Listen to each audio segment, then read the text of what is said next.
Halo semuanya, lihat cerah sekali di sini. Semoga kita juga semua dalam kondisi sehat walafiat. Nah, ditemani pagi yang cerah ini, mari kita sama-sama belajar akad-akad yang ada pada keuangan syariah. Pada pertemuan-pertemuan sebelumnya kita sudah membahas secara khusus tentang akad mudharabah, akad murabahah, musyarakah, salam, dan istisna. Nah, banyak lagi akad-akad syariah lainnya yang tidak kalah pentingnya. Mari sama-sama kita lihat. Ada 7 akad yang akan kita bahas pada topik ini.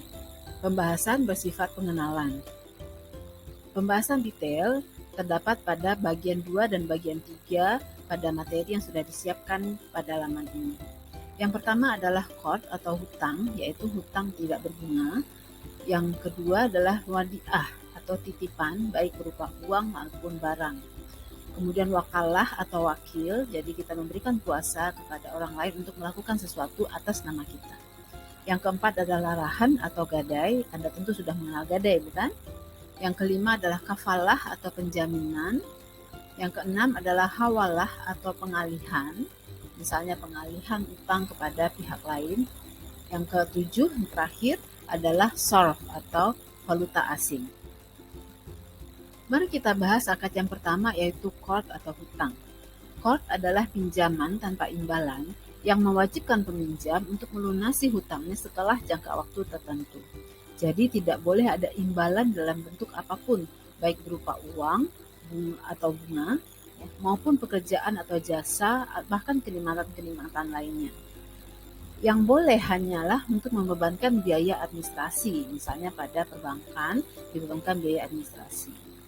Boleh juga memberikan bonus, tetapi tidak diperjanjikan di depan dan tidak diminta oleh pemberi pinjaman. Ada 2 jenis qard. Kedua-duanya tentu saja tidak memberikan bunga, atau interest free loan. Yang pertama adalah qard yang berdiri sendiri. Tujuannya biasanya adalah untuk tujuan sosial dan ini disajikan tersendiri dalam laporan sumber dan penggunaan dana qard. Yang kedua adalah qard yang merupakan sarana atau kelengkapan bagi transaksi lain. Tujuannya biasanya adalah untuk mendapatkan keuntungan. Jadi penggunaan dana dari pihak ketiga hanya diperbolehkan untuk jenis qard ini. Misalnya untuk produk lahan emas, pembiayaan pengurusan haji, ya, pengalihan hutang, syariah qard, ya, seperti itu. Yang kedua adalah wadiah atau titipan. Wadiah adalah akad penitipan dari pihak yang mempunyai uang atau barang kepada pihak yang menerima titipan, dengan catatan kapanpun titipan diambil, pihak penerima titipan wajib menyerahkan kembali uang atau barang titipan tersebut, dan yang dititipi menjadi penjamin pengembalian dana titipan. Yang dititipi barang juga boleh membebankan biaya kepada yang menitipkan barang, misalnya untuk pemeliharaan, untuk penjaga keamanannya, dan seterusnya. Terdapat 2 jenis wadiah, yaitu wadiah yad dhamanah dan wadiah yad amanah. Wadiah yad dhamanah adalah titipan yang dapat dimanfaatkan oleh penerima titipan. Apabila diperoleh keuntungan dari pemanfaatan tersebut, maka seluruhnya menjadi hak penerima titipan. Yang kedua adalah wadiah yad dhamanah.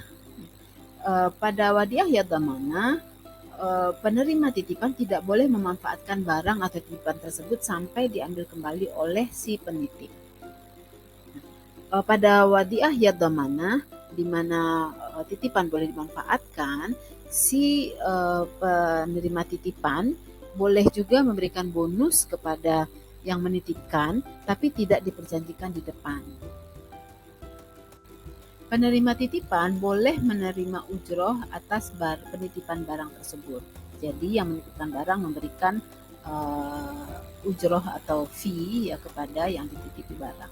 Dan yang dititipi barang pun boleh memberikan bonus kepada penitip dari hasil pemanfaatan barang atau uang yang dititipkan tadi, tapi tidak boleh diperjanjikan di depan. Dan besarnya tergantung pada kebijakan si penerima titipan. Berikut adalah akad wakalah atau wakil. Akad wakalah ini merupakan akad pelimpahan kekuasaan oleh satu pihak kepada pihak lain dalam hal-hal yang boleh diwakilkan. Contohnya adalah letter of credit, transfer, clearing, dan seterusnya. Yang menjadi wakil boleh menerima imbalan dari yang memberikan hak.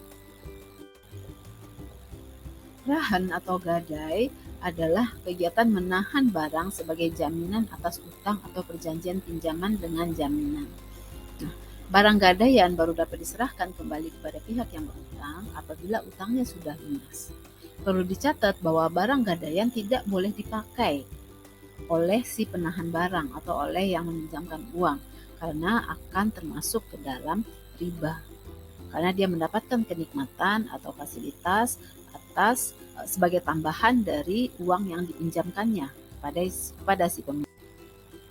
Stop, Anda bisa berhenti sejenak, bisa pause video ini, kemudian silahkan dibaca pengaturan untuk rahan atau gadai berikut ini. Berikutnya adalah kafalah atau penjaminan. Jangan salah ya, ini bukan wakalah, ini adalah kafalah. Kafalah adalah kegiatan pengalihan tanggung jawab pada pihak lain atau pemberian jaminan untuk memenuhi kewajiban suatu pihak yang ditanggung. Misalnya, suatu pihak seperti bank mengambil alih piutang seseorang, mengambil alih penagihan piutang atas seseorang atau pihak lain atau nasabah katakanlah. Nah, atas jasanya untuk menjamin ini, bank dapat meminta imbalan tertentu. Misalnya bank garansi, LC akad kafalah bil ujroh, ya, dan contoh-contoh. Berikutnya adalah hawalah. Masih mirip-mirip ya dengan kafalah dan wakalah. Hati-hati ya. Hawalah adalah akad pengalihan utang atau piutang dari satu pihak yang berutang atau berpiutang kepada pihak lain. Pihak yang menerima pengalihan wajib menanggung atau membayar utangnya atau berhak menerima pembayaran piutang. Contohnya adalah anjak piutang dan pengalihan utang. Mari kita lihat mekanisme anjak piutang dan pengalihan utang. Pada anjak piutang, nasabah yang memiliki piutang kepada pihak ketiga memindahkan piutang tersebut kepada bank. Maka bank akan membayarkan piutang tersebut terlebih dahulu kepada nasabah, kemudian bank yang akan menagihnya kepada pihak ketiga tersebut.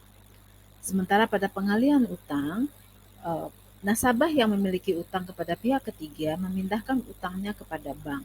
Nah, bank akan membayarkan utang nasabah tersebut terlebih dahulu kepada pihak ketiga, kemudian bank akan menagih hutang tersebut kepada nasabah.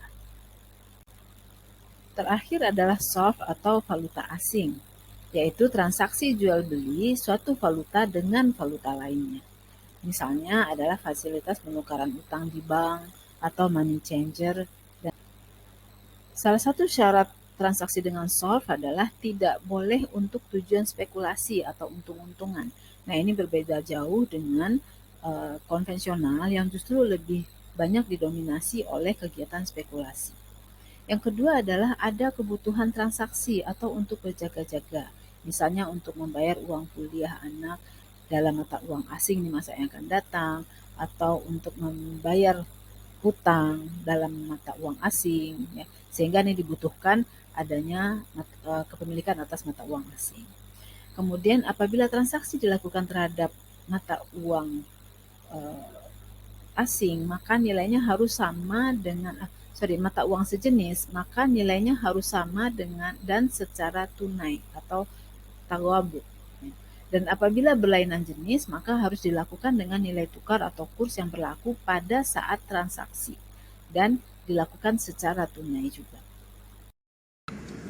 Nah, ternyata banyak juga ya akad-akad yang ada pada keuangan syariah yang tidak kalah variatifnya dari akad-akad pada keuangan konvensional. Semoga video yang kita lihat ini dan juga materi-materi berikutnya yang melengkapi video ini bisa memberi manfaat buat kita semua dan kita semakin paham dengan keuangan syariah. Terima kasih atas perhatiannya. Assalamualaikum warahmatullahi wabarakatuh. Ketemu lagi.